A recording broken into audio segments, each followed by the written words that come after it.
May mapanood naman kami. Yun na. Grabe naman ang likot. Ay, oo. Sorry po, Miss Spices. Nakakaiyak.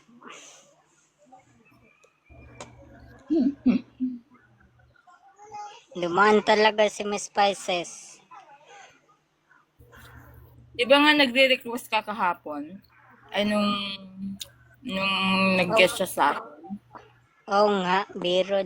I think you for Ayan, that. tinupad lang niya. Michelle. Tinupad lang niya yung request mo. My God. Thank you, Miss Spices. Kumanta ka na sa game. Hindi ako marunong kumanta, Sir JJ. Huwag mong sayangin, so yun, Kim. Kumanta ka na ng bahay ko. Bye, Kubo.